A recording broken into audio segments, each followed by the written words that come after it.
Allison, huwag kang lalayo. Hindi mo pa kabisado ang paligid. Candice, bantayan mo nga muna ang ate mo, baka kung saan magsuot. Hindi naman po bata si ate para bantayan. Alam naman niya na kararating lang natin eh. Alangan naman na lumayo siya agad. Oo nga naman. Hayaan mo muna si Allison. Napansin niyo ba na kalmado lang siya buong biyahe natin? Mukhang gusto rin niyang paglipat natin eh. Maliban sa isa dyan, kanina pa hindi maipinta ang muka. Oo nga naman, Candice. Kulang na lang sabitan ng kaldero ang nguso mo. Sino naman po ba kasi ang matutuwa na tumira sa liblib na lugar na to? Ay, grabe. 10 oras din ang biyahe natin. Nasa loob ba po ba tayo ng Pilipinas? Huwag tangang OA dyan. Matagalan natin na pag-usapan ang pagtira natin dito. Umpisa pa lang naman po eh. Ayoko na dito. Kayo lang naman itong mapilit eh. Pagbigyan mo na kami ng nanay mo, ilang buwan na lang naman aalis ka na papuntang ibang bansa para dun magtrabaho. Gusto lang naman namin na makasama ka pa. Bakit naman po kasi kailangang dito pa tayo tumira sa lugar na to? Makakatulong sa ate mo ang bagong kapaligiran para gumaling siya agad. Kita mo nga, nasa biyahe pa lang tahimik ng ate mo. Sa ilang oras na biyahe natin, hindi siya nagwala. Pwede ba anak? Alang-alang sa ate mo maging masaya ka na lang sa pagtira natin dito. Sige na nga po. Basta para kay ate. Ayan. Ngiti ka na dyan para naman lumiwanag ang paligid natin. Si tatay talaga. Hindi ko na makita si Allison. Saan kaya nagsuot ang batang yon? Teka nga lang at hahanapin ko lang siya. Ako na lang po ang maghahanap kay ate. Gusto ko rin namang malibot ang paligid ng buong bahay. O sige, bumalik agad kayo magkapatid ha. Hi Miss Gwen. Ako si Candice, 26, dalaga at may trabaho. Kasalukuyan na nakatira ang buong pamilya namin sa isang malayong probinsya na hindi ko na lamang babanggitin ang pangalan ng lugar. Sa lugar kasi na yun nag-umpisa ang kababalaghan na naranasan namin na gusto kong ibahagi sa channel nyo. Ang bahay na yun na nabili lamang sa murang halaga ng aking ama. 5 taon nang nakakalipas. Ay nako, nandito ka lang pala ate. Kanina ka pa hinahanap ni nanay eh. Tayo nang bumalik. Mamaya na. Gusto ko munang mag-ikot-ikot. Gusto ko makabisado ang paligid eh. O sige, sasamahan na kita. Ay, kung hindi lang sa naglalakihang mga puno hindi sana nakakatakot ang lugar na ito. Ganitong lugar naman ang gusto ko. Yung probinsya ang dating. Nasa probinsya naman talaga tayo eh. May mga probinsya na ako napuntahan pero hindi katulad nito. Siguradong makukuba agad si tatay sa pagwawalis. Tingnan mo naman, ang kapal na ng mga dahon sa lupa. Pwede naman umupa na lang si tatay na maglilinis ng bakuran natin para hindi na siya mapagod. Sasabihin ko nga sa kanya. Aba, kung siya lang hindi niya ito matatapos ng 1 linggo. Tara, dito tayo. Likuran na yata ito ng bahay. Ano bang meron dito? Para kasing may nakita akong tao na pumunta dito Ha? Sandali! Hintayin mo ako! May bodega pala dito na nakahiwalay sa bahay. Kamalig ang tawag dyan. Siguro tambakan ng kung ano-anong gamit at mga palay noong araw. Huwag mong sabihin na papasok ka dyan.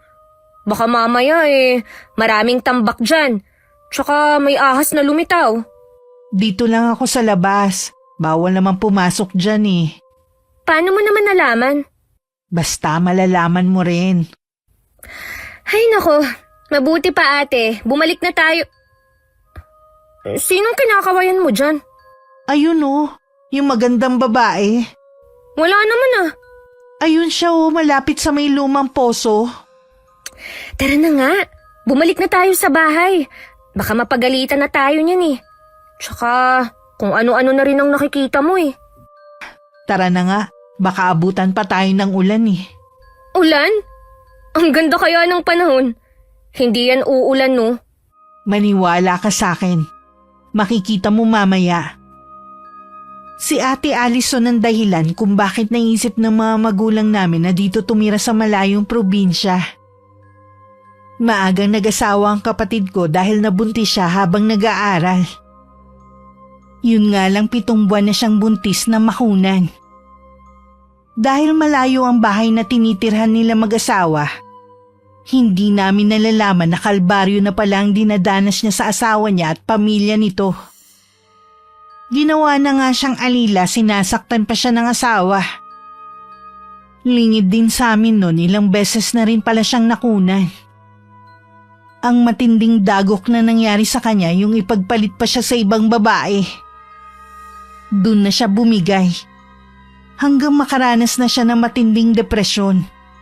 At palagi na lang nagwawala na parang nasisiraan ng bait. Saan ba kayo nakarating na mag-ate? Susundan ko na sana kayo eh. Diyan lang po sa may likod ng bahay. Tay, may nakita pala kami dun na kamalig. Mukhang maayos pa naman sa labas. Hindi ko lang po alam yung loob. Hindi na kasi kami pumasok eh. Baka mamaya may mga ahas dun. Bibisitahin ko na lang sa ibang araw.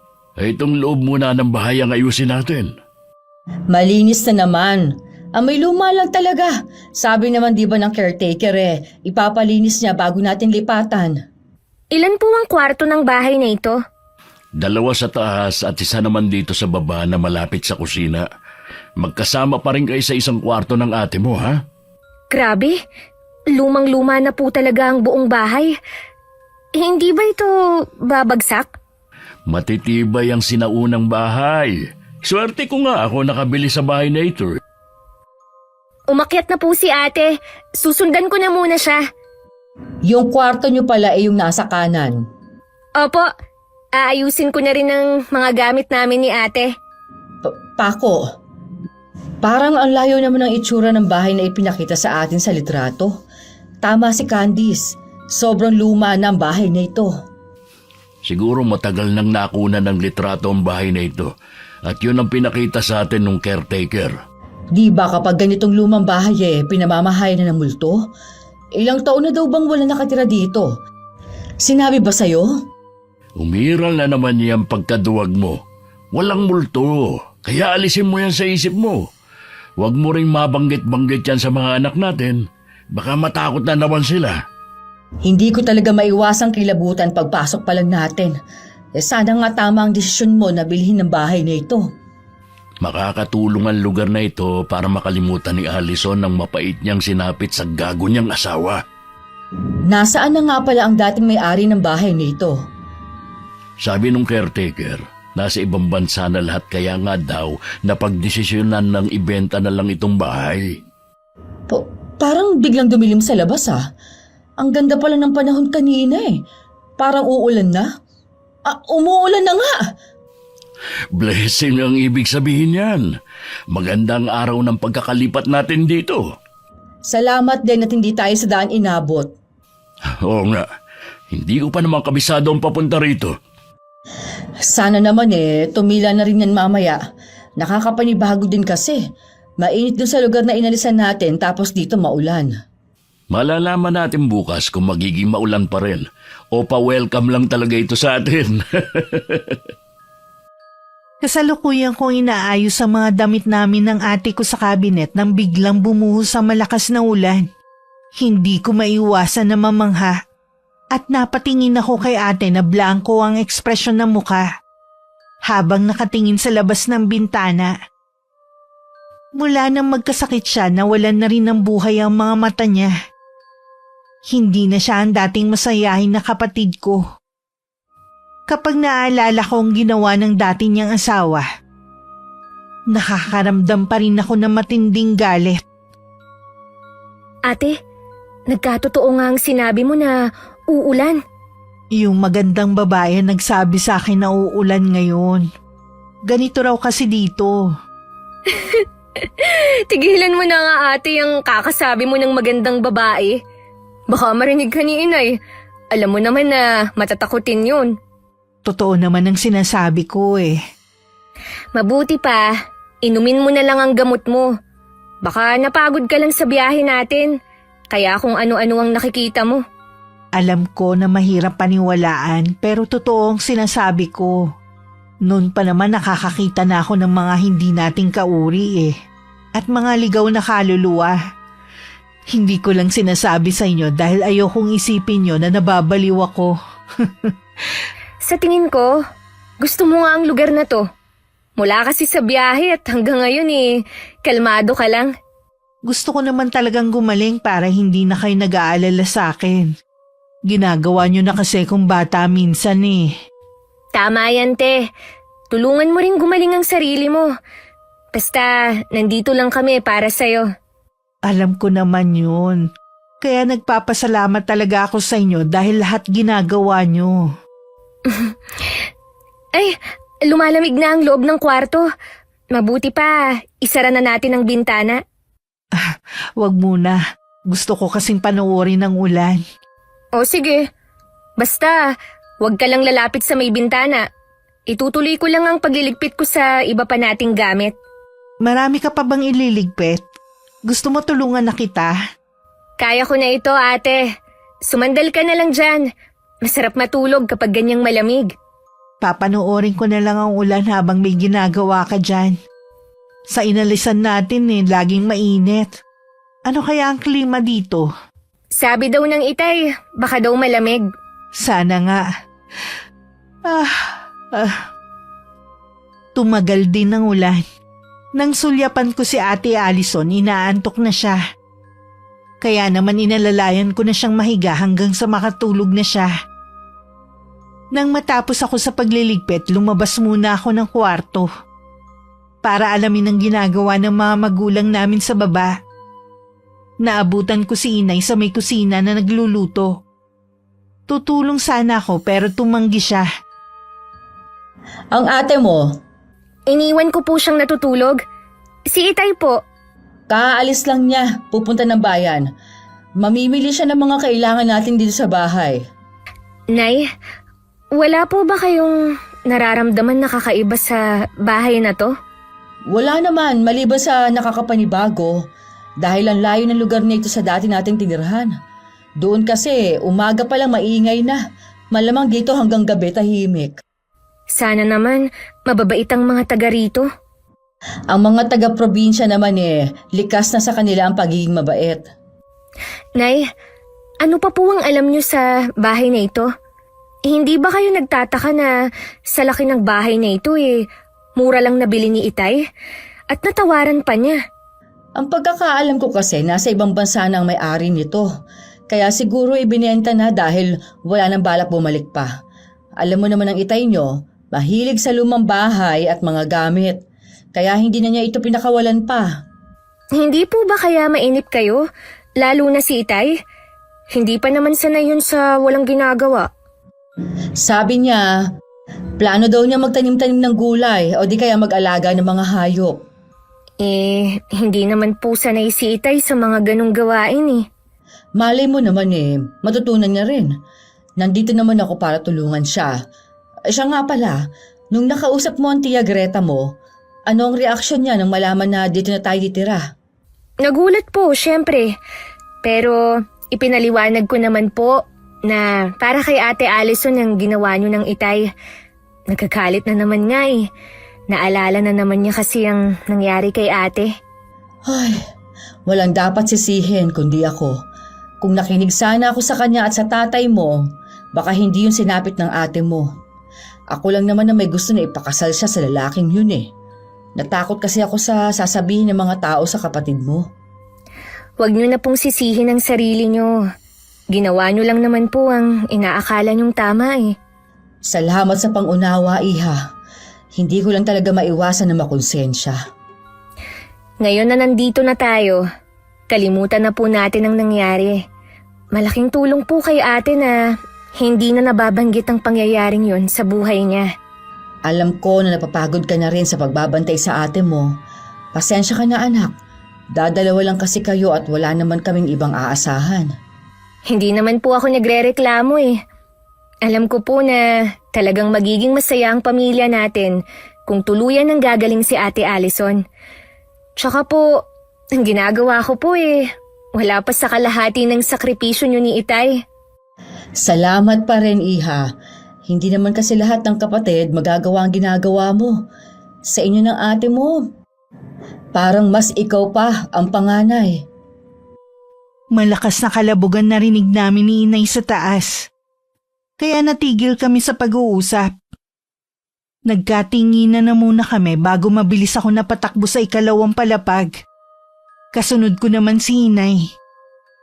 Dahil una ang kwarto namin ni ate, dun kami unang pumasok. Napasukan namin na tulog pa rin si Ate Allison. Pumunta naman si Inay sa kwarto nila pero maayos naman ang loob nun. Ano ba yung narinig natin na malakas na ingay dito? Baka naman sa labas po yun. At akala lang natin dito sa taas. Mabuti na lang at hindi nagising ang ate mo. Kung hindi, magwawala yan. Ayaw pa naman niyang naaabala ang tulog niya. Sa himbing ng tulog ni ate, baka bukas na po siya magising yan. Mabuti yon para makabawi siya ng lakas. Gising lang kasi siya sa buong biyahe natin Ay, lumalakas na naman ang ulan. Sana makauwi na si Itay. Ang pangit pa naman ang daan dito. Malapit lang naman ang bayan. Parating na rin yun. Kaunti lang naman daw ang bibilihin niya Tara na po muna sa baba. Baka magising pa si ate kung dito tayo mag-uusap. Makalipas nga ang 1 oras, dumating na rin si Itay. Tinulungan na namin siya sa mga pinamili na halos puro pagkain. Bago kami maghapunan ng gabing yun, muli kong pinuntahan si ate sa kwarto namin. Iba na ang pwesto niya pero mahimbing pa rin ang tulog niya. Dalhan mo na lang ng pagkain mamaya sa kwarto niyo ang ate mo. Kung sakaling magising siya ng alanganing oras, hindi na siya bababa dito sa kusina. Opo, Nay. Alam niyo ba, ang mumura pala ng mga bilihin sa bayan. Sabi ng mga kausap kong tindero tuwing Sabado daw ang palengke. Mas mura ng ganong araw ang mga gulay at isda. Sasama ako sa Sabado sa pamamalengke para mabili ko na rin ang iba pang kulang dito sa bahay. Pwede rin kayong sumama ng ate mo, Candice, para makabisado niyo rin ang lugar na ito. Sige po, Tay. Kung gusto ni ate. Alam niyo naman yun. Minsan takot sa maraming tao. Pero dapat nga, nasasanay na rin siya Kailangan unti-unti na niyang malabanan ng takot na nananahan sa dibdib niya. Hindi pwedeng habang buhay siyang matatakot. Hindi naman kasi biro ang pinagdaanan ng anak natin sa kamay ng asawa niya at pamilya nito. Sayang nga lang at hindi natin na ipakulong ang asawa niya. Isinama na rin sana natin ang buong angkan niya. Ipasa Diyos na lang natin ang lahat. Ang mahalaga gumaling si Allison sa lugar na ito. Siya nga po pala, Tay, Nay, pwede kayang bukas ng umaga lumabas kami ni ate? Hindi naman po kami lalayo. Gusto ko lang makita ang mga kapitbahay natin. Pwede naman, basta ikaw nang bahala sa ate mo. Kapag naramdaman mong natatakot na siya at hindi mapakali, iuwi mo na siya kaagad. Opo, ako na ang bahala kay ate. Oo nga pala, Paco. Pwede mo bang tingnan bukas kung meron na baling sanga o bagay na pwedeng mahulog sa paligid itong bahay? Kanina kasi, may narinig kaming malakas na kalabog sa itaas. Akala nga namin ni Candice, isa sa mga kwarto, nagmula Oo nga po, Tay. Nataranta nga kami ni Inay sa pag-akyat kanina Sige, bukas ng umaga titignan ko. Grabe nga ang kaba namin kanina Kahit naman noon matatakotin ka na. Kahit naman siguro sino. Unang araw pa lang natin dito ganun na kaagad ang maririnig namin. Sino ba namang hindi matatakot? Oo nga po, Tay. Hindi pang karaniwan ang lakas ng kalabog kanina. Huwag mong sabihin na pati ikaw, Candice, na kilala kong matapang natakot din.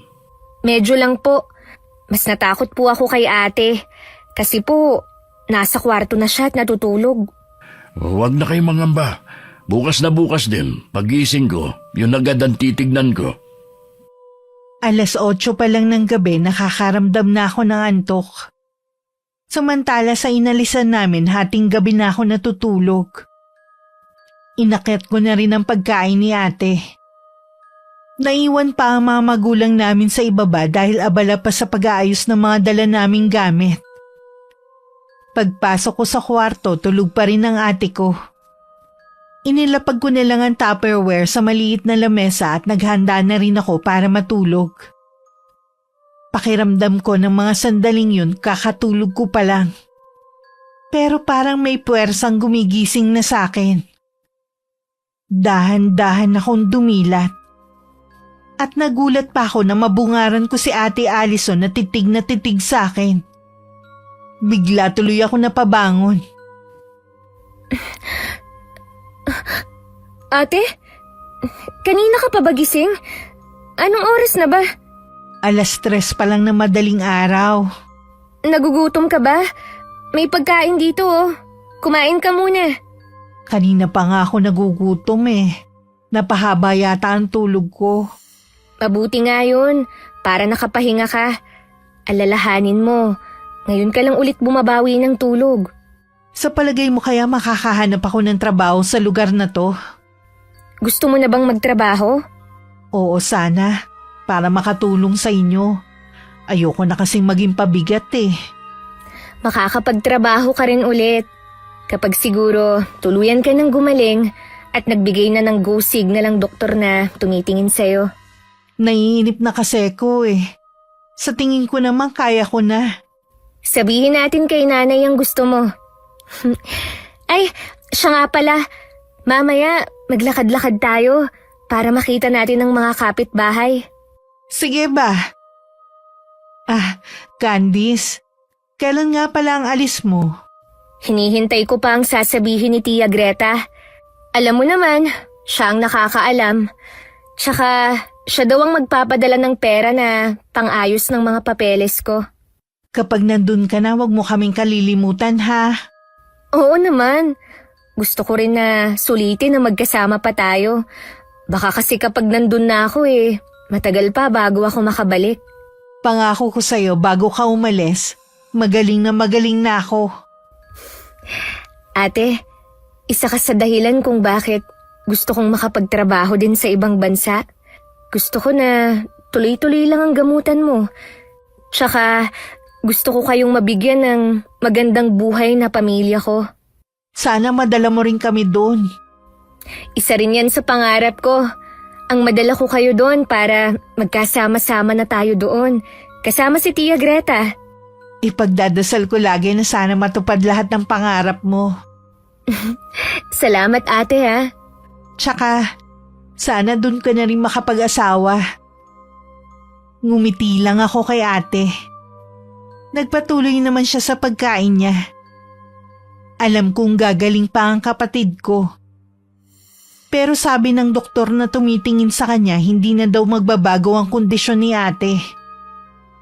Tuwing meron daw magpapaalala sa nangyari sa kanya, pwedeng bumalik ang sakit niya. Kahit tinaantok pa dahil hindi na rin naman bumalik sa pagkakatulog si ate, sinamahan ko na lang siya hanggang lumiwanag. Nauna pa nga kaming bumangon at bumaba kaysa kay inay. Ang aga namang gumising ng mga tao dito, no? Sa kaya sila pupunta? Ganyan yata ang mga taga-probinsya. Maaga kasi silang pumupunta sa bukid. Ang sarap ng hangin na tahimik pa. Tara, maglakad-lakad pa tayo doon. Huwag kang magmadali ate. Hintayin mo ko.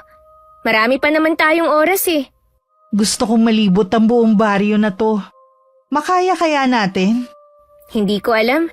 Hindi naman kasi natin alam kung gaano kalawak ang baryo na to. Kakaiba matitig sa atin ng mga tao. Hindi ka ba natatakot? Natural lang ang tingin nila sa atin. Bago lang kasi tayo dito Magandang umaga po sa inyo. Batiin na lang natin sila. Mukha nga silang mababait. Lahat naman sila bumabati sa atin at ngumingiti pa. Kailangan nating maging palakaibigan sa kanila. Lalo na't dayo lang tayo dito. Oo nga Teka, napapalayo na yata tayo. Wala nang mga bahay dito Napasarap ang paglalakad-lakad natin. Mabuti pa, umuwi na tayo. Baka nakaluto na si inay ng almusal natin. Tsaka iinom ka pa nga pala ng gamot mo. Sige, unahan tayong makauwi sa bahay. Ate, hintayin mo ako! Huwag kang tumakbo! Ang daya mo naman. Porke alam mong mabagal akong tumakbo eh. Bilisan mo na kasi para matagtag yan taba mo. Ikaw talaga. Ang taba ko na naman ang nakita mo. Totoo naman eh. Binilisan ko pa ang takbo para makahabol kay ate. Pero sadyang mabilis siya. Palibasa kasi mas payat siya sa akin. Sa di kalayuan nakatanaw naman sa amin ang isang matandang babae na nakasuot ng itim na damit. At nakatakip din ng itim na tela ang buong mukha.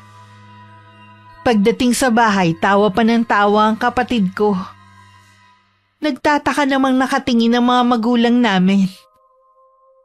Saan ba kayo nakarating sa paglalakad-lakad ninyo? Papunta na po yatang gubat yun. Kasi wala nang bahayan eh. Natutuwa naman kami at masaya ang ate mo. Paano po kasi? Tumakbo siya pa uwi. Tuwang-tuwa siya na maiwan ako. Mula pagkabata natin, lampa ka na talaga. Hindi mo na talaga ako matalo pagdating sa takbuhan. Sadya lang talaga na mabilis ka kumpara sa akin. Sumasali ka pa nga sa mga kompetisyon ng track and field nun eh. Dapat pala tuwing umaga nagja-jogging kayong magkapatid. Mainam yun na exercise sa umaga. Lalakas pa resistensya nyo. Oo nga po parang gusto ko yan. Bukas ulit, Candice ha. Huwag kang mag-alala, hindi na kita iiwan. Sige ba? Para mabawasan ng taba ko. Nahihirapan na rin kasi akong kumilos eh. Mabuti pa dumito na kayo sa hapag. Nakahanda ng almusal natin. Ang bango naman, nagutom ako bigla. Pwede na kaya akong magkape? Gatas lang muna sa'yo, iha. Alam mo naman na bawal pa sa'yo ang kape. Namimiss ko na kasi ang uminom ng kape sa umaga Pati yung mga nakasanayan ko ng pagkain. Kapag magaling ka na at sinabi na ng doktor na pwede mo nang kainin lahat ng gusto mo, papayagan naman kita. Bakit ba puro doktor na lang ang naririnig ko sa inyo? Para bang siya na lang ang nagpapatakbo ng buhay ko. Para naman sa kabutihan mo ang lahat ng ginagawa namin. Kaya kami sumusunod sa lahat ng sinasabi niya. Alam mo kung gaano ka namin kamahal. Oo nga naman, anak. Sa Sabado pupunta kami sa bayan. Sumama kayo ng kapatid mo. Bilhin mo kung ano mga gusto mo na hindi ipinagbabawal sa'yo. Sige po, sasama kami. O siya, kumain na tayo. Masama ang pinaghihintay ang grasya. Huwag ka nang malungkot, ate. Pabalik din sa dati ang mga ginagawa mo. Sa ngayon, tiis-tiis ka muna, ha? Tama ang kapatid mo. Sige na nga po. Susundin ko na lahat ng sinasabi ninyo. Damihan mo lagi ang kain, huwag kang tamilmil lagi. Minsan po kasi parang walang lasa ang kinakain ko Siguro dahil sa gamot na iniinom ko. Sa susunod na pagpunta natin sa doktor mo, itatanong ko kung alin sa mga gamot mo ang pwede nang alisin. Sige nga po, Nay. Ayoko na kasi na maraming gamot na iniinom Tuwing umiinom ako, lagi ko naiisip na may sakit pa rin ako. Wala ka naman talagang sakit. Dumadanas ka lang ng depresyon dahil sa nangyari sa'yo. Bakas pa rin kay ate ang lungkot at pagkadismaya. Alam ko na namimiss na niya ang dating buhay na nakasanayan niya. Yun din ang gusto namin at pinagdarasal. Pagkatapos namin kumain, niyaya ko ulit siya na lumabas kami. Pero tumanggi na siya at nagkulong na lang sa kwarto namin. Alam kong wala na siya sa mood. Kaya sinamahan ko na lang siya. Hindi pa nga talaga magaling si Allison. Kahit paano hindi na siya nagwawala kapag hindi nakukuha ang gusto. Yun na nga lang din ang pinagpapasalamat ko Uy, sa pagluwas ulit natin, itanong mo kay doktora kung baka pwede na nating kahit patikim lang ang mga dating kinakain ni Allison. Alam ko, hinahanap-hanap niya na yon. Sige, itatanong ko yan sa kanya. Naaawa din kasi ako sa anak natin. Pinapakiramdaman ko nga kung magwawala siya rito sa bago nating bahay. Pero mukhang natanggap niya nang dito na tayo titira. Siya nga pala, natingnan mo na ba kung ano yung posibleng bumagsak sa bubong kahapon? Wala naman ako nakita na kahit anong piraso ng kahoy. Kung ganun, ano kayang narinig namin ni Candice? Hindi ko alam. Ay mabuti pa, kalimutan mo na lang yun. Ay, lalabas nga pala ako at magtatanong-tanong sa mga kapitbahay natin.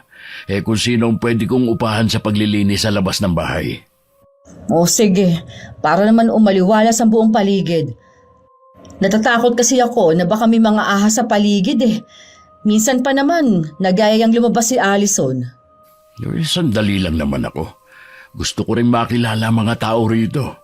Kailangan natin makipagkaibigan para kung sakaling may kailangan tayo, madali na lang makahingi ng tulong. Madali lang naman sa'yo makuha ang kiliti ng mga tao dahil likas sa'yo ang pagiging palakaibigan. Masarap naman talagang maraming kaibigan eh. Alam ko naman yon. Sige na, lumakad ka na. Tinulungan ko na lang si inay sa paglilinis sa buong bahay. Habang si ate naman hinayaan lang namin sa kwarto. Hindi pa rin bumabalik ng mga sandaling yun si Itay mula sa labas. Dahil sa mga alikabok na kumapit sa akin, bigla akong nangate. Kaya naisip kong maligo na lang muna. Pumanik muna ako sa taas para kumuha ng tuwalya. Nasa tapat na ako ng pinto ng kwarto nang matigilan ako. Narinig ko kasing nagsasalita mag-isa si ate. Dahan-dahan kong pinihit ang seradura. Huwag ka na malungkot, hindi ka na mag-iisa dahil may makakasama ka na. Dito na kami titira ng pamilya ko habang buhay. Hindi mo na kailangan matakot. Ate, sinong kausap mo? Narinig kitang may kausap eh. Kausap ko ang bago kong kaibigan. Siya ang nauna sa atin sa bahay na to. Kaya dapat irespeto natin siya. Wala ka namang kasama dito sa loob ng kwarto ah. Hindi mo talaga siya makikita hanggat meron pagdududa sa puso mo. Ate naman, tigilan mo na nga to. Akala ko ba gusto mo nang gumaling? Kapag nalaman ng mga magulang natin ang ginagawa mo, mag-aalala na naman sila. Gusto mo ba yun? Tingin mo talaga sa akin na sisiraan ng bait, no? Hindi ganun ang tingin ko sa'yo. Depression lang naman ang nararanasan mo eh. Kaya mo yung lampasan. Kailangan mo lang tulungan ang sarili mo. Sabi ng kaibigan ko, gagaling lang ako kapag nabigyan ng hustisya ang nangyari sa akin. Kung nasan man ngayon ang dati mong asawa at ang bago niyang kinakasama, sigurado, kinakarma na sila. Kailangan mabigyan ng hustisya ang nangyari sa akin. Doon lang ako matatahimik. Ate, bakit ganyan ang boses mo? Tsaka, yung mga mata mo. Ate! Ate! Tay! Tay! Si ate nawala ng malay! Ate, gumising ka! Anong nangyayari sa'yo? Pilit kong ginigising si ate nang pumasok si inay sa kwarto. Malakas niyang niyuyugyug ang balikat nito habang nagtatanong sa nangyari. Mangiyak-ngiyak na rin si inay habang paulit-ulit at tinatawag ang pangalan ni ate. Kanina po kasi narinig ko na may kausap siya. Tapos nung tanungin ko kung sino ang kausap niya, kung ano-ano na ang mga sinabi niya, hanggang sa nawalan na nga siya ng malay. Mali yata na tumira tayo dito. Baka lalo lang nakasama sa ate mo. Ito nga po ang kauna-unahang nawalan ng malay ang ate. Baka kailangan na po natin siyang dalhin sa ospital. Wala pang itay mo, hindi pa rin siya bumabalik. Wala tayong makakatulong. Hahanapin ko na po siya. Sandali lang, Candice.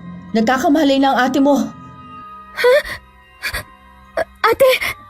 Ate! Huwag mo naman kaming takutin. Kumising ka na. Anong nangyari? Sino kayo? Huwag mo naman kaming pakabahin ng husto, ate. Kanina pa kami nag-aalala sa'yo eh. Candice? Inay? Tama ba? Ano ba ang nangyayari sa'yo? Bakit naglamig ng mga kamay mo? Para kang humawak sa yelo? Mainit naman po ang pakiramdam ko. Parang nagbabaga nga po ang katawan ko eh. Ayos na ba ang pakiramdam mo? Opo, nagpapasalamat nga po ako sa inyo eh. Sa wakas nakabalik na ako. Ano bang sinasabi mong bata ka? Naguguluhan na kami sa'yo. Kung ano-ano na naman ang lumalabas sa bibig mo. Hindi po kaya napagod lang ang ate. Dapat yata hindi ko na siya sinama sa labas kaninang umaga. Huwag mong sisihin ang sarili mo. Nagtataon lang ang lahat. Hindi pa tuluyang magaling ang ate mo kaya nangyari to. Siguro nga po. May gusto ka bang kainin anak o nauuhaw ka ba? Wala po akong gusto kundi pumunta sa kamalig. Ha? Ano ang gagawin mo doon? Masukal pa at baka matuklaw pa kayo ng ahas. Tsaka na lang kapag malinis na. Nakikiusap po ako sa inyo. Sasamahan naman po ako ni Candice eh. Kaya Payagan lang. niyo na po siya, Nay. Babantayan ko naman po si ate. Ay, sige na nga. Pero huwag kayong magtatagal doon, ha? Opo, Nay. Hindi po kami magtatagal. Salamat, Nay. May kailangan lang talaga akong balikan dun eh. Inalalayan ko nang makalabas ng kwarto si Ate Allison. Si Inay naman naiwan sa loob ng kwarto namin para ayusin ang kamang nagulo. Inaayos niya ang kobre kama nang matigilan siya. Bakit may mga tuyong dahon dito sa higaan? Saan to galing? Wala namang puno malapit sa bintana Ay, mapalitan na nga lang itong sapin. Ang dami palang putik. Pagbaba ni Inay, papasok naman si Itay sa may pinto. Napansin ni Inay na parang malalim ang iniisip nito. Kung hindi pa niya tinawag si Itay, hindi pa siya mapapansin. Oh, ang mga anak natin. May nangyari kasi, kaya hinayaan ko munang lumabas sila. Huwag lang ka ako magtatagal sa labas. Nagwala na naman ba si Allison? Hindi naman. Nawalan lang siya ng malay pero sandali lang. Maayos na ba ang lagay niya? Dapat siguro hindi mo pinayagan lumabas. Baka kung saan sila pumunta. Si Candice naman daw ang bahala sa ate niya. Tsaka okay naman na siya eh. May kakaiba nga lang siyang sinasabi na parang naguguluhan kami. Ano nga palang nangyari sa lakad mo? May nakita ka bang pwedeng upahan na maglinis? Ang dating kapitan ng baryo na to nakausap ko. Sabi ni Mang Elmo, ang anak na lang daw niya at pamangkin ang papupuntahin niya rito. Bakit nga pala pagdating mo kanina para kang tulala? Malibang kasi kay Mang Elmo, may ilang residente pa ako nakausap. Meron lang silang sinabi. Na ano? Tungkol ba sa bahay na ito? Hindi ko kasi alam kung paano sasabihin sa'yo eh. Kung anong sinabi nila, di ulitin mo lang sabihin sa akin. May namatay pala sa bahay na ito. Mga 1 taon pa lang ang nakakalipas. At kahapon ang ika-1 taon ng kamatayan ni Sarina. Iyon ang pangalan ng babaeng pinatay rito. Ay, akala ko ba matagal na itong binibenta at wala nang nakatira dito. Yung babae daw na pinatay, caretaker sa bahay na ito. Mag-isa lang siya rito nung mangyari ang krimen. Nahuli ba ang pumatay sa kanya? Hanggang ngayon daw hindi pa rin malaman kung sino ang kriminal. Ano ka ba naman, Paco? Bakit hindi mo malang inalam ang nakaraan ng bahay na ito? Hindi ka malang nagtaka kung bakit ang murang ibinibenta ito sa marketplace? Lahat naman tinanong ko Talagang inilihim lang sa akin ng taong nagbenta ang tungkol sa krimen na nangyari dito. Ganun sigurong ginawa niya sa lahat ng mga gustong bumili sa bahay na ito. Sa isa ba sa kwarto sa itaas at tagpuan ng katawan ng babaeng pinatay? Hindi naman daw dito sa loob ng bahay pinatay ang caretaker, kundi sa kamalig. Kahit na doon, nangyari pa rin ang krimen dito sa lupang binili natin. Kamalig ka mo? Diyos ko, Paco. Doon pumunta ang mga anak natin. Mabuti pa sundan natin sila. Anong ginagawa nila ron? Meron lang daw gustong balikan si Allison. Ako na lang ang susunod sa kanila. Dumito ka na lang. Hindi ko na napigilan si ate na pumasok sa loob mismo ng kamalig. Puro agyo na at mga lumang gamit lang naman ang naroon. Bigla rin ako nanginig sa ginaw. Nagulat pa nga ako nang buksan ni ate ang switch ng ilaw. Nakapagtataka na hindi pa yun napupundi. May kakaibang amoy din ako nalalanghap na humahalo sa alikabok. Ano ba kasi ang gagawin natin dito? May gusto lang akong balikan. Ano ang hinahanap mo dyan sa sahig? Ang dumi dyan, ate. Huwag ka nang lumapit, nakita mo naman na. Kwintas? Kanino yan? Sa akin to. Ate naman, wala ka namang ganyang kwintas eh. Paano magiging sayo yan? Basta akin to. Sige na nga, sayo na yan. Mabuti pa, lumabas na tayo rito. Kanina pa ako nilalamig eh. Tsaka, ang baho dito. Patay na daga yata yun. O sige, umuwi na tayo. Baka maabutan pa tayo ni Itay dito. Pagalitan pa tayo nun. Ako na lang ang nagpatay ng ilaw habang nauna na sa paglabas si ate. Habang nakasunod ako, napansin kong wala siyang anino. Hindi naman ako makakilos sa kinatatayuan ko. At sinulyapan ko rin ang sarili kong anino. Siguro naramdaman ni ate na hindi ako sumusunod kaya lumingon siya. O bakit? Ha? Kasi yung anino mo, nawawala. Alison! Candice! Si Itay! Ay, anong ginagawa niyo rito? Meron lang po kaming tiningnan, Itay. Pauwi na rin po kami sa bahay. Mula ngayon, ayokong makikita kayo na gumagawi sa lugar na to, ha? Maliwanag ba? Bakit naman po, Tay? Tsaka ako na ipaliliwanag. Basta sumunod na lang kayo. Mauna ka na, Alison, sa paglalakad. Nakahanap na po ba kayo ng maglilinis? Eh, papupuntahin na lang daw ni Mang Elmo ang anak at pamangkin niya. Si Eman. Ha? Ano sabi mo? Wala po, Tay. Sana po malinis na to. Masyado na po kasing masukal eh. Oo nga. Kaya naghahanap ako ng taong maglilinis. Hanggang makauwi, naging tahimik na ako. Hindi rin nakaligtas sa akin ng pangalan na binanggit ni ate. Pagdating, itinuloy ko na lang ang naudlot kong paliligo kanina. Samantalang si ate nagkulong na naman sa kwarto namin. Nang sumunod na araw, kapansin-pansin ang kakaibang ikinikilos ni ate. Lagi siya maagang gumigising para magluto ng almusal. Wala rin tigil ang paglilinis niya sa buong bahay, na dati naman hindi niya ginagawa, kahit sa dati naming tinitirhan. Pakiramdam ko ibang tao si Allison. Hindi na siya ang anak natin. Ano bang sinasabi mo dyan? Hindi mo ba nakikita ang pagbabago niya?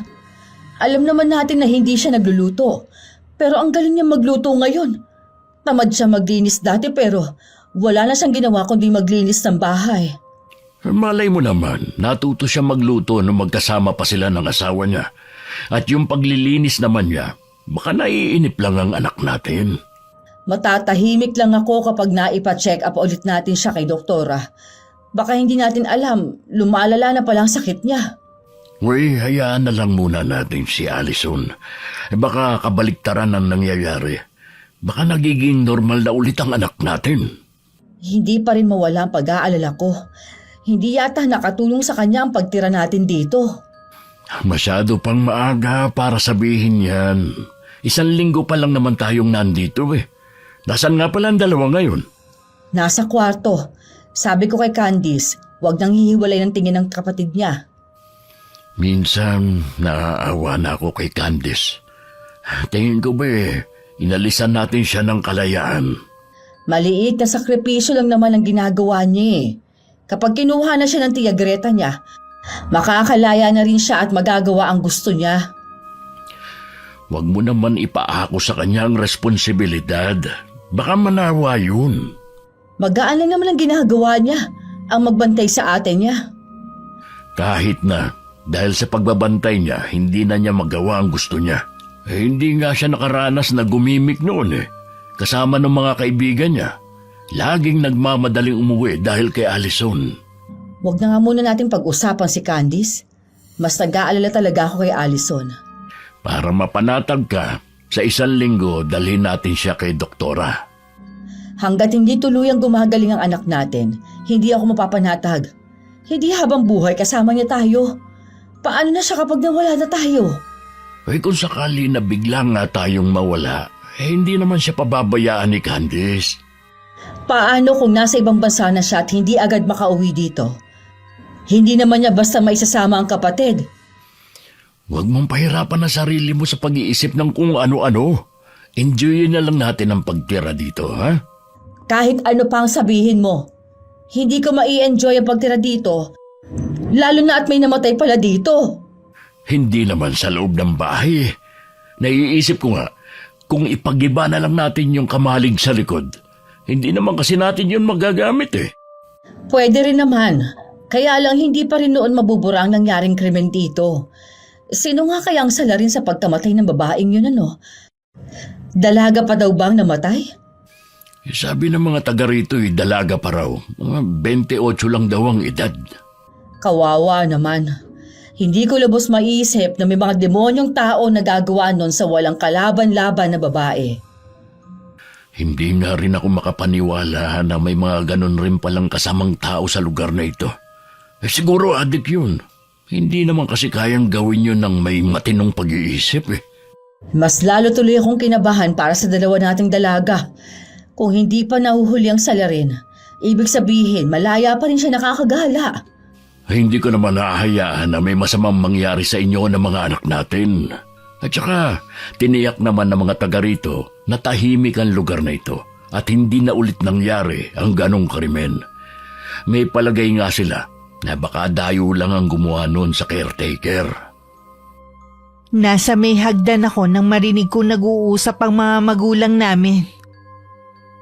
Pupunta sana ako sa kusina pero hindi na lang ako tumuloy. Bumalik na lang ako sa kwarto. Pero pagpasok ko wala na si Ate Allison. Lumabas ako muli at hinanap ko siya sa kabilang kwarto. Pero wala rin siya ron. Nang bigla akong napatingin sa may balkonahe. Nanlaki ang mga mata ko sa takot. Nang makita ko kung paano akyatin ni ate ang barandilya papunta sa bubungan. Napasigaw na lang ako ng malakas. Sabay takbo at hinila ko siya. Mabuti na lang naabutan ko si ate. Nasisiraan ka na ba ng bait, ha? Bakit mo gustong umakyat dyan? Paano kung mahulog ka? E di ako na naman ang sisisihin ng mga magulang natin. Pasensya ka na. Wala na nga akong ginawa kundi bantayan ka eh. Sumunod ka naman sana sa akin. Uy, ano nangyari dito? Bakit ka sumigaw? Ayos ka lang ba, Allison? Si ate kasi, nakita kong umakyat dito sa barandilya, papunta sa may bubong. Mabuti na abutan ko siya. Totoo ba, Allison? Ano bang gagawin mo sa itaas ng bubungan natin? Para po kasi may tumatawag sa akin mula dun eh. Pinapaakyat niya ako. Kung ano man ang naririnig mo, wag mo silang pakinggan. Baka yan pa magpahamak sa'yo. Paano yun nagawa ng ate mo kung binabantayan mo siya?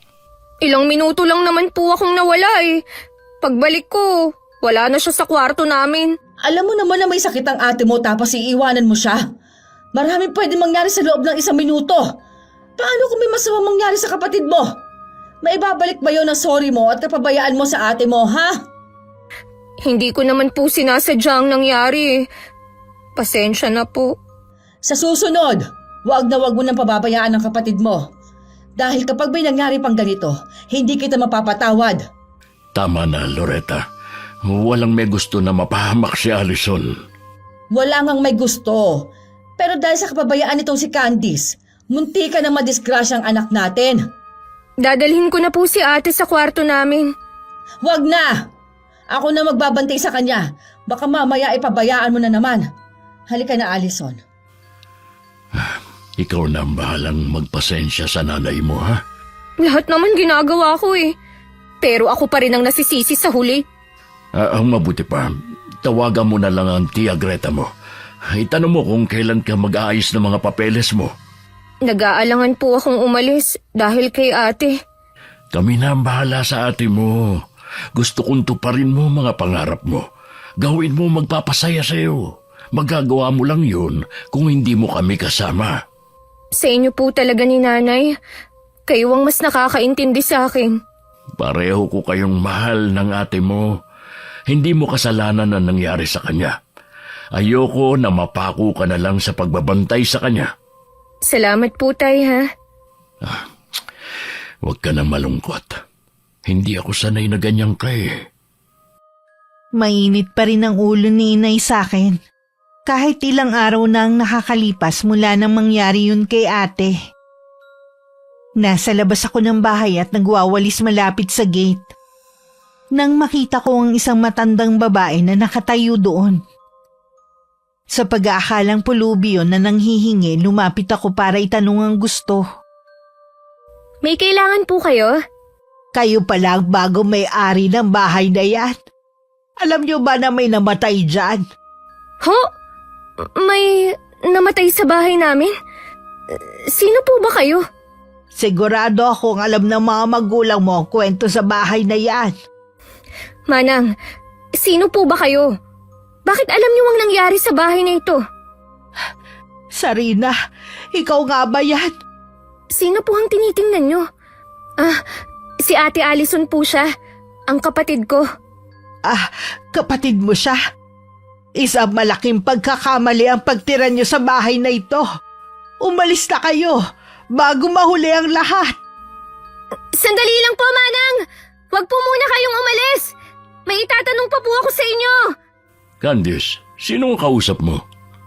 Hindi ko po nakuha ang pangalan niya eh. Pero sabi niya, meron daw pong namatay sa bahay na ito. Totoo po ba, Tay? Oo, yeah. Ayon sa mga nakausap ko mga residente, may pinatay nga rito. At natagpuan ang katawan niya sa may kamalig. Hindi po ba tayo aalis sa bahay na ito? Alam niyo na po pala eh. Walang dahilan para umalis tayo sa bahay na ito. Pero Tay, hindi ba kayo natatakot kahit na alam natin na may pinatay dito? Paano kapag nalaman ni ate? Huwag mong babanggitin sa ate mo. Baka lalong lumala ang kondisyon niya. Sa dami naman kasi ng bahay na pwede niyong bilhin, ito pa talaga. Maliban sa malayo na at luma, nalaman pa natin na may pinatay pala rito. Akala ko nga naka-jackpot na ako sa pagbili sa bahay na ito. Huli na nung malaman kong pangyayari dito. Tay, ano po ang pangalan nung babaeng pinatay rito? Sarina. Sarina ang pangalan niya. Caretaker siya ng bahay na ito. Nag-iisa lang siya noon at maulan nung mangyari ang krimen. Kaya walang nakarinig sa mga sigaw niya. Kaano-ano kaya nung matandang babae si Sarina? Nabanggit niya kasi ang pangalan noon nung makita si ate sa balkonahe. Siguro kaanak siya. Para po kasing ang dami niyang alam eh. Saan kaya ang bahay niya? Huwag mo sabihin na balak mo siyang hanapin. May gusto lang po akong itanong sa kanya. Alam na natin lahat. Wala nang dahilan para hanapin ang taong yun. Pero Tay, Kung tapos ka na sa ginagawa mo dito sa labas, pumasok ka na sa loob ng bahay. susunod na po ako sa inyo, Tay. Nang makapasok si Itay, tsaka ako tumingin sa may balkonahe sa taas. Naglalakad na rin papasok si ate. Aalisin ko na sana ang tingin ko sa kanya nang bigla ko natigilan. Muli kong tinitigan si ate. Partikular na ang alon-alon at mahaba niyang buhok. Makailang beses ko pang kinusot ang mga mata ko. Hindi naman mahaba at alon-alon ang buhok ni ate ah. Wala sa loob na napaantanda pa ako at saka pumasok na sa loob ng bahay. Hanggang nung mga sandaling yun, hindi pa rin ako hinahayaan ni inay na lumapit kay ate. Kaya naman ako muna ang nakatoka sa kusina at sa iba pang gawain sa bahay. Isang umaga naisipan kong maglakad-lakad sa labas. Sa di kalayuan nakita ko yung matandang babae na nakausap ko noon. Dala ng kuryosidad sinundan ko siya hanggang sa kubo niya malapit na sa gubat. Hindi pa man ako nakakapagdesisyon kung kakatok, bumukas na agad ang pinto. Pasensya na po kung sinundan ko kayo hanggang dito. Alam ko na marami kang gustong malaman. Tumuloy ka muna. Huwag kang matakot. Wala ko gagawin sa'yo masama. Salamat po sa pagpapatuloy nyo. Ako nga po pala si Candice. Aling... Tawagin mo na lang akong Aling Lydia. Isa sa mga araw na to Maririnig mo rin naman sa mga taga rito ang tungkol sa akin. Gusto ko po sanang itanong kung kaano-ano nyo po yung pinatay na babae sa Kamalig. Nag-iisang anak ko si Sarina. Ikinalulungkot ko po ang nangyari sa anak nyo. Alam ko po na hanggang ngayon, nagluluksa pa rin kayo. Nalaman ko rin po na hindi pa rin pala nahahanap ang pumatay sa kanya. Dahil anak ko siya at mahirap lang kami, wala na silang ginagawa para mabigyan ng hustisya ang pagkamatay niya. Maging ang mga amo ng anak ko, hindi man lang nag-aksaya ng oras para tulungan ako. Lumipad pa silang lahat papunta sa ibang bansa. May pinaghihinalaan po ba kayo kung sino ang gumawa nun kay Sarina? Noong una si Eman, dahil alam kong naliligaw siya sa anak ko.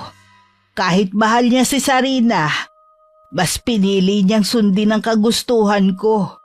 Napatunayan rin naman na hindi siya ang pumatay. Tsaka sumumpa siya sa akin at sa harap ng puntod ng aking anak na hindi niya magagawang saktan to. Sana po mabigyan na ng katarungan ang pagkamatay ng anak nyo. Kung malalaman ko lang sana kung sino ang pumatay kay Sarina, ako na mismo ang magbibigay ng hustisya sa kanya. Alam ko kasi na hindi para sa mahihirap na tulad ko ang hustisya. Naiintindihan ko po ang galit na nararamdaman nyo, Aling Lydia. Nung manggaling ako sa inyo, naramdaman kong naroon pa rin ang kaluluwa ni Sarina. Alam ko naghihintay pa rin siya ng hustisya.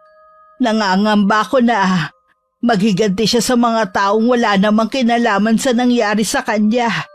Kaya umalis na kayo sa bahay na yon bago mahuli ang lahat.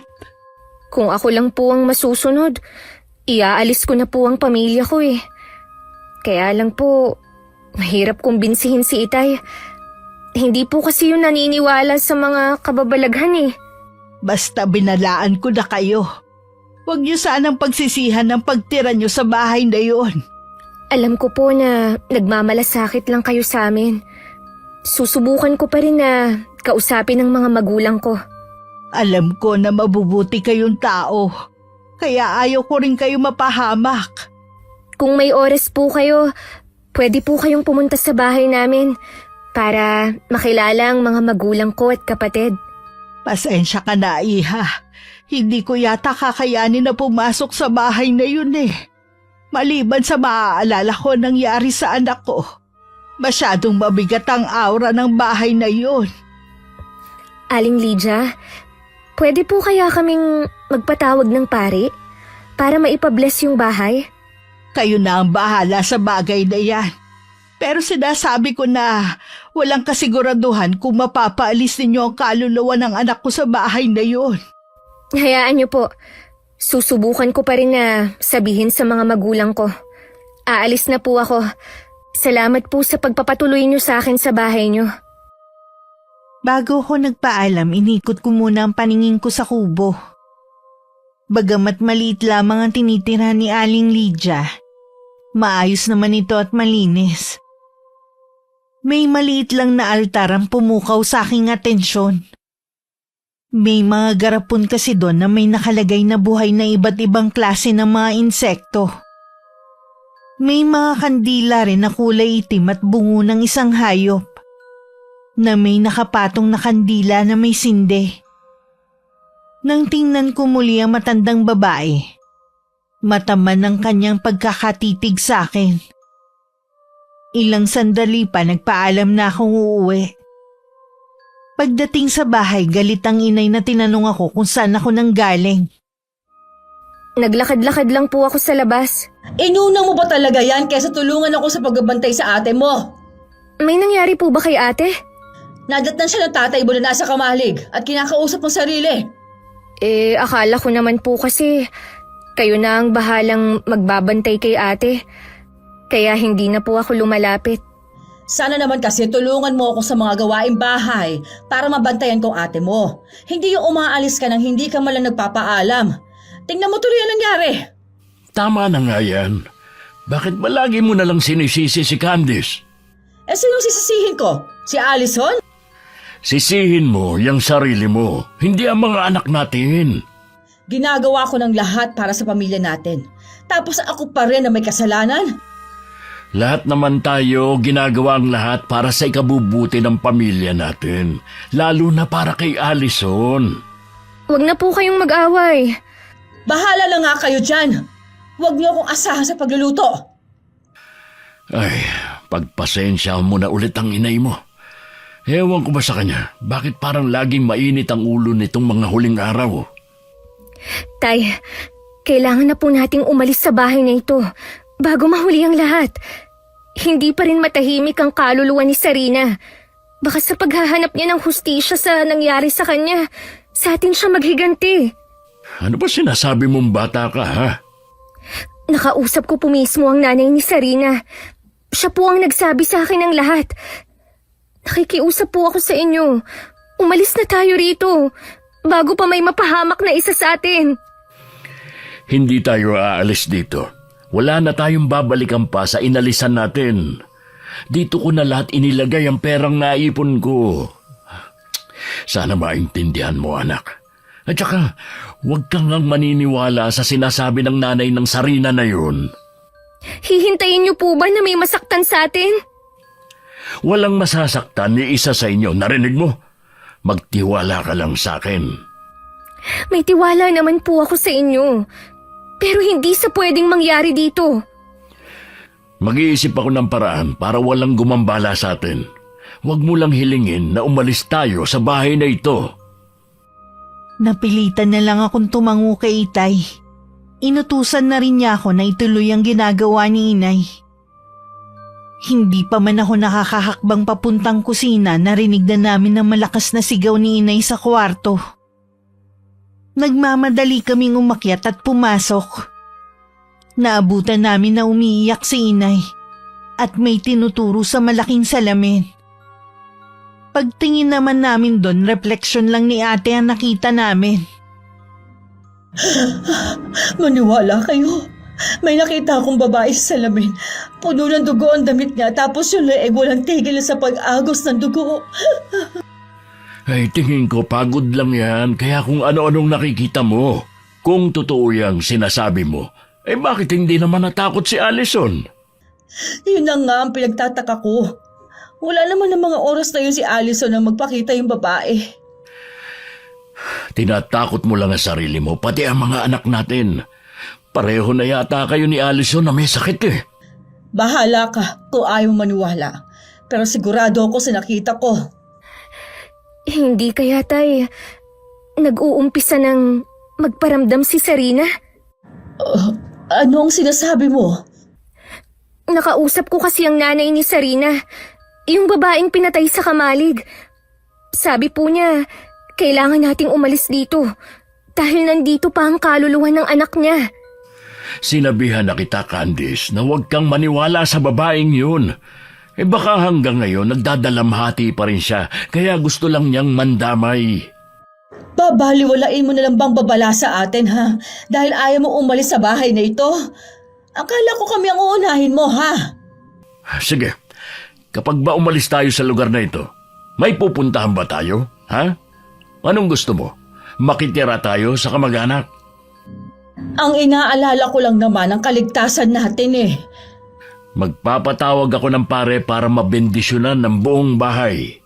Alis na muna ako ngayon. Paano kung hindi umubra yan, ha? Wala pa nga, kinukontra mo na. Ganon din po ang sabi ni Aling Lydia. Pero walang masama kung susubukan natin. Ang tigas kasi ng ulo mo eh. Sinabi ko na kasi na hindi maganda ang kutob ko sa bahay na ito.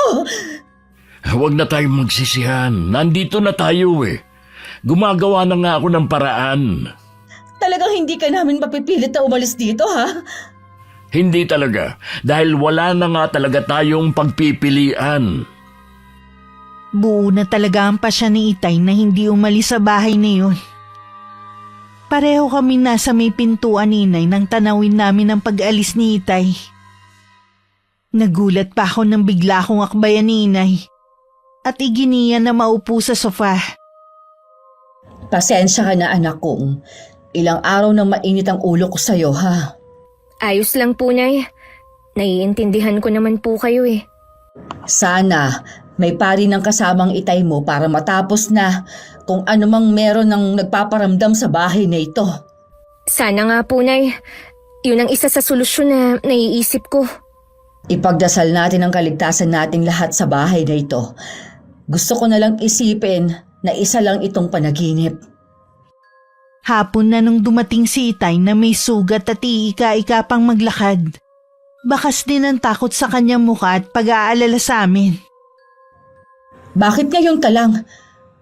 Kanina ka pa umalis, ha? Naaksidente ka ba? Oh, tumakas lang ako sa ospital. Mas nag-aalala kasi ako sa inyo. Kailangan nyo mag-impake. Dalhin nyo lang ang mahahalagang gamit. Babalikan na lang natin ang iba. Ipaliwanag mo nga muna ang nangyari sa'yo.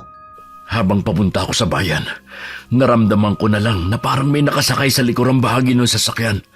Paglingon ko, may isang babaeng duguan. Nawalan ako ng kontrol sa manibela kaya sumadsad ako sa gilid ng kalsada.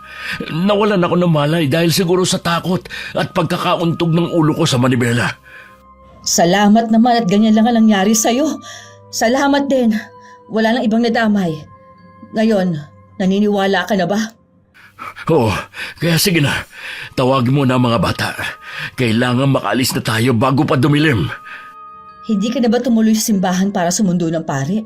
Sa tingin ko, ayaw niyang may paring pupunta dito. Kaya sa akin naman siya nagpakita. Sige na, kumilos na kayo. Sandali lang. Tatawagin ko na sila.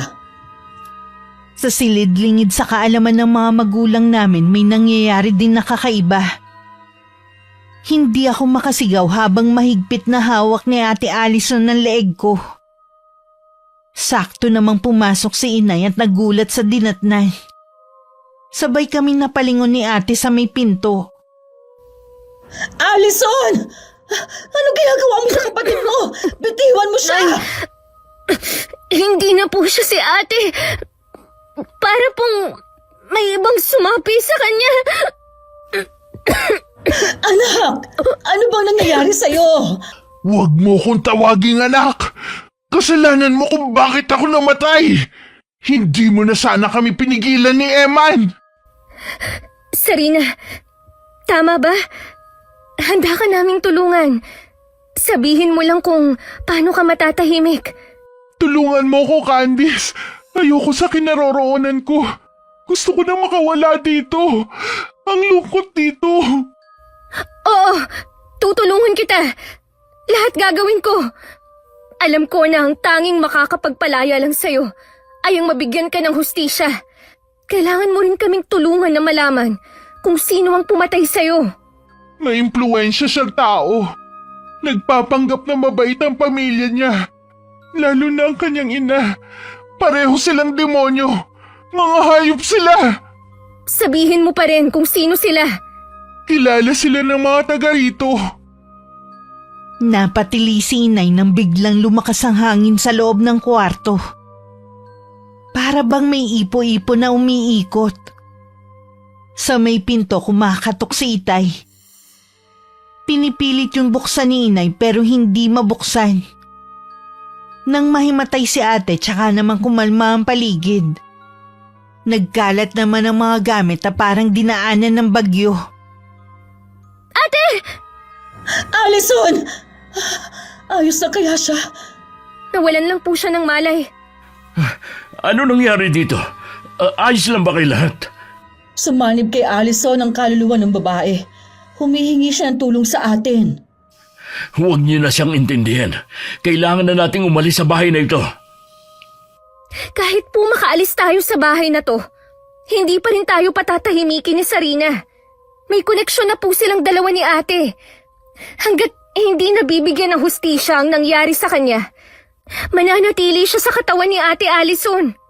Anong gagawin natin kung ganon? May kilala po ako na pwedeng tumulong sa atin. Tingin ko po, sapat na ang ibinigay na impormasyon ni Sarina para matuntun natin kung sino ang pumatay sa kanya. Nagkakamali na si Allison. Anak, ayos ka lang ba? Ang sakit ng ulo ko. Ang sama din ng panaginip ko. Ano ang napanaginipan mo? Isang lalaki na pilit daw akong hinihila sa buhok papunta sa kamalig. Para siyang wala sa katinuan. Ang sama ng mga ginawa niya sa akin. Nagmamakaawa daw ako sa kanya na huwag patayin pero may dumating. At sinabi niya kailangan akong mawala. Hindi ko na alam ang mga sumunod na nangyari. Nakakatakot. Parang totoo kasi. Huwag ka nang matakot, ate. Nandito lang kami. Hindi ka namin pababayaan. Hindi namin hahayaan na mangyari sa iyo ang sa panaginip mo. Kung ano man ang pinaplano mo, Candice, mag-iingat ka. Kaya ko pong pangalagaan ang sarili ko. Hindi po ako papayag na mapahamak kayo. Nararamdaman pa rin namin ang presensya ni Sarina. Lalo na nasa tabi lang namin si ate. Pero panatag naman kami dahil nakakasiguro kaming hindi niya kami sasaktan. Kinabukasan ko na rin pinuntahan si Aling Lydia. At sinabi ko ang mga nangyari sa bahay. Kilala niyo po ba ang mga taong binanggit ni Sarina? Maimpluwensya ang mga taong yun. Ngayon malinaw na sa akin ang lahat kung bakit parang hindi umuusad ang kaso ng anak ko. Baka kilala niyo po ang kwintas na ito. Nakita po ito ng kapatid ko sa kamalig. Baka po kay Sarina. Hindi to sa anak ko. Pwedeng nahulog to ng salarin. Sabi niyo po, kaya niyong bigyan ng hustisya ang pagkamatay ng anak niyo. Paano niyo po gagawin yun? Sa pamamagitan ng barang. Po? Marunong kayong mambarang? Oo. Nasa dugo na namin yun. Pero dahil sa pakiusap ng anak ko na tumigil na ako sa aking ginagawa, hininto ko na yun kapalit na hindi siya kailanman iibig. Minsan naiisip ko na kung hindi ko siguro sila pinigilan ni Emma noon, hindi niya sasapitin ng ganong kamatayan. Hindi niya maiisip na tanggapin ang trabaho sa bahay na yun. Hindi niyo naman po alam na ganun ang mangyayari sa kanya eh. Alam ko po, nagdurusa pa rin kayo hanggang ngayon. Sana may pagkakataon pa ako na masabi sa kanya kung gaano ko siya kamahal.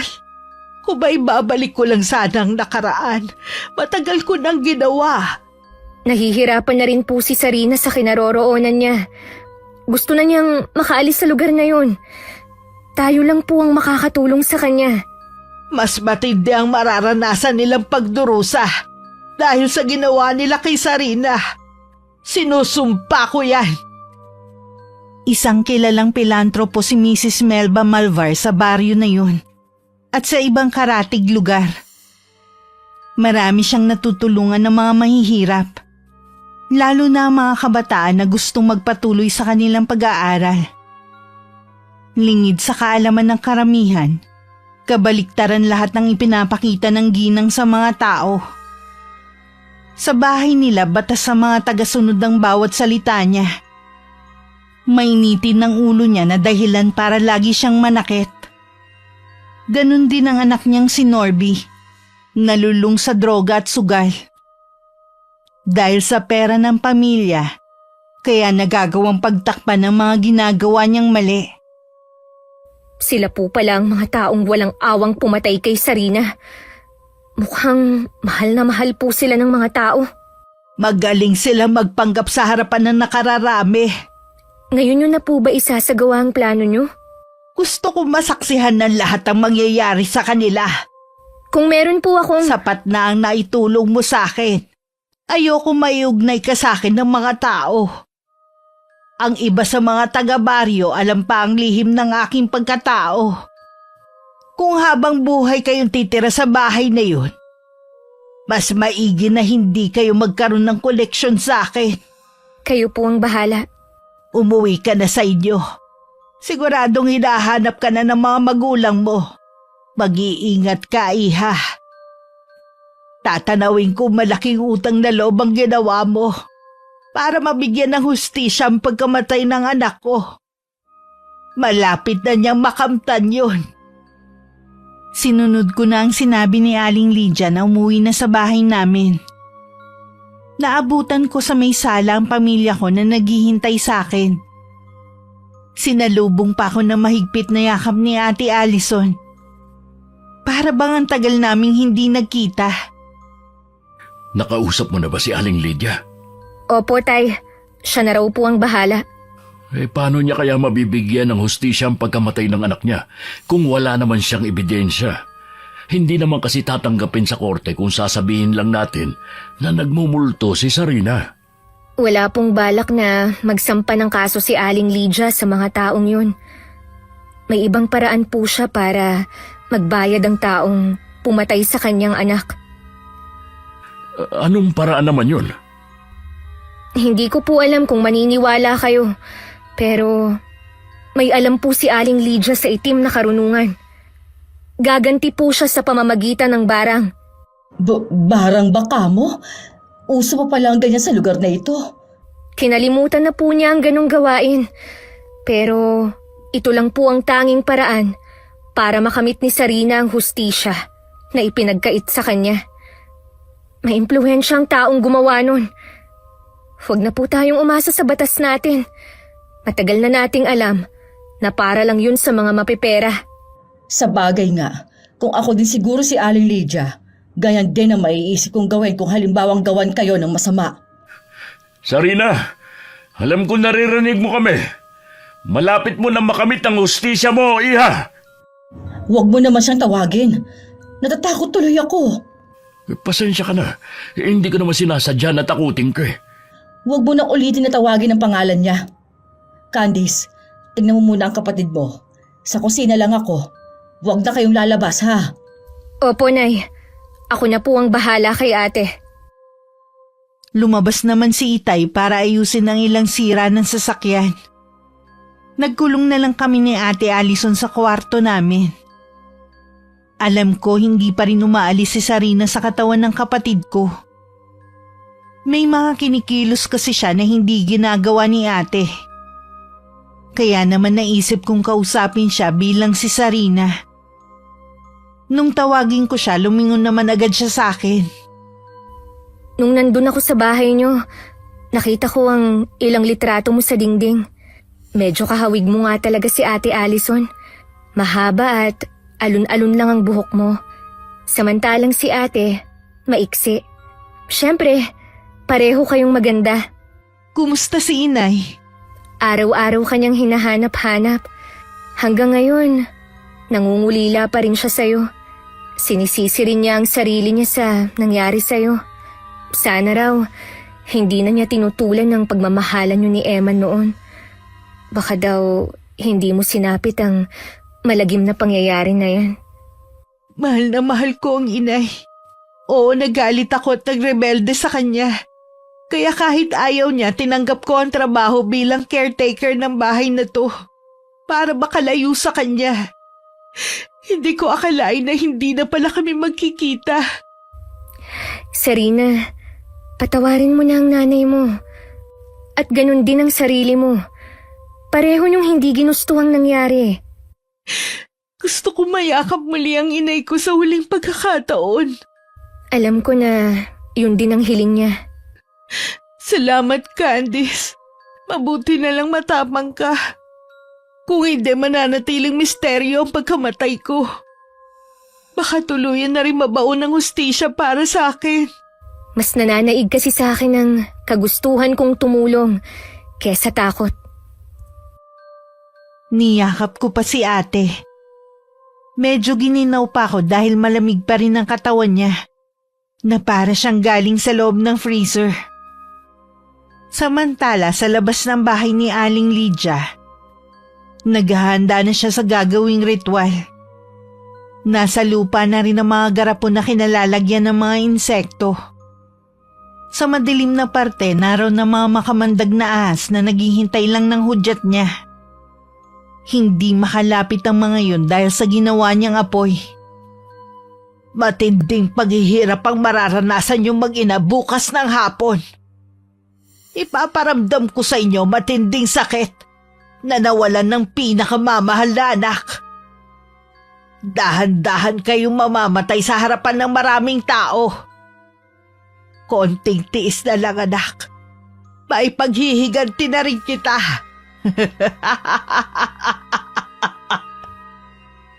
Kinabukasan, usap-usapan na magkakaroon daw ng pagpupulong sa basketball court.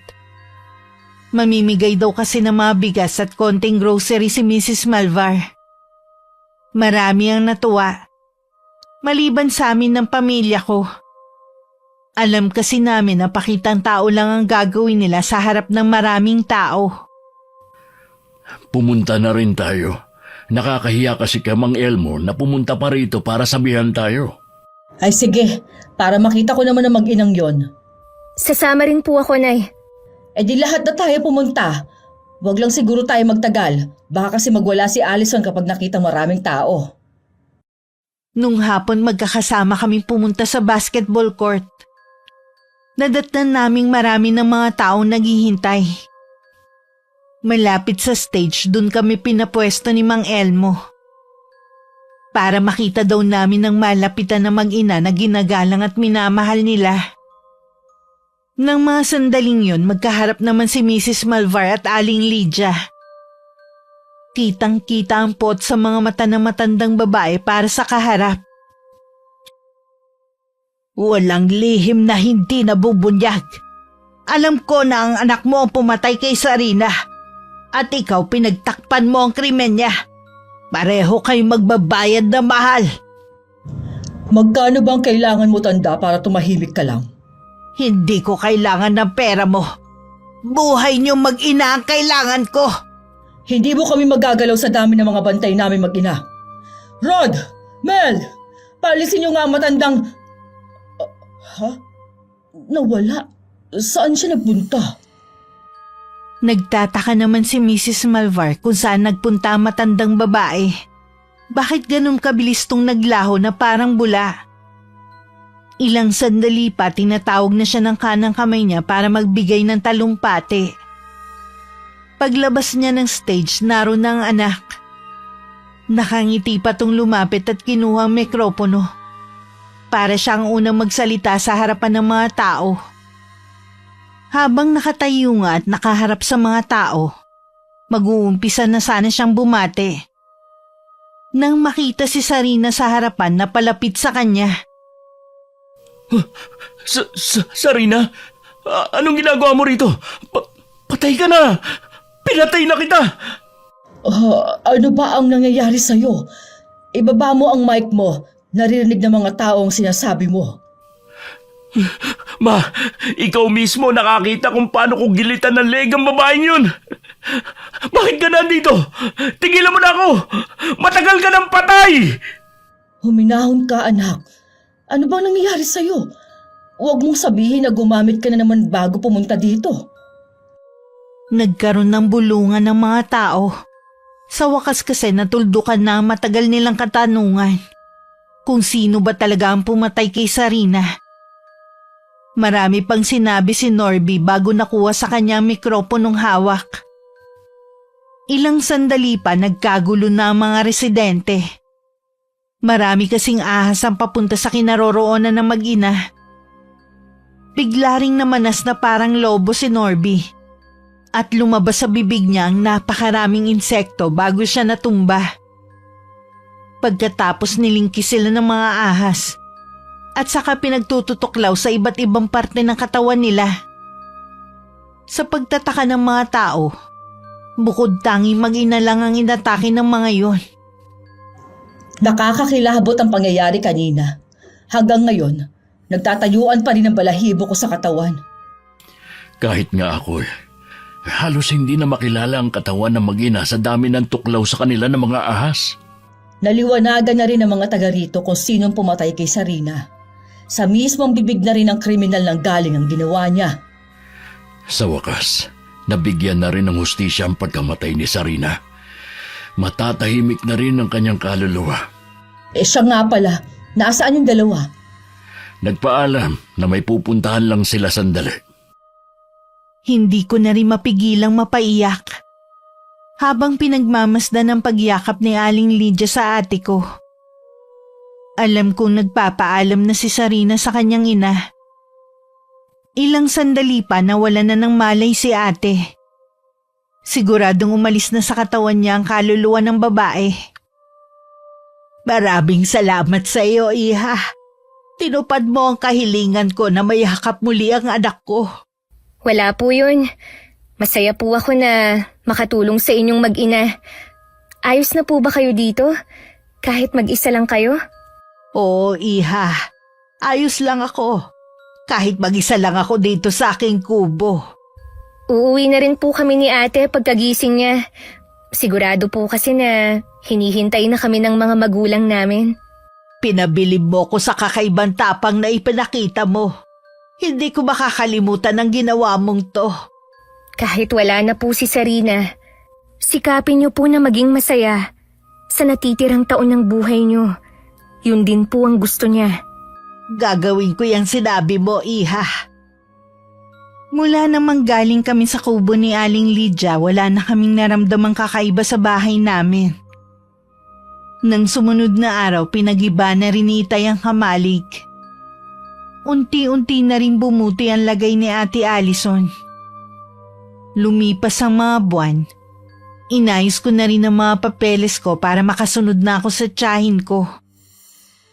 Matapos ang ilang buwan na paghihintay, sa 1 linggo na ang lipad ko. Mag-iingat ka dun ha. Huwag kang makakalimot na tumawag sa amin. Oo naman te, lahat ng bilin niyo, susundin ko. Lagi ka rin makikinig sa Tia Greta mo, ha?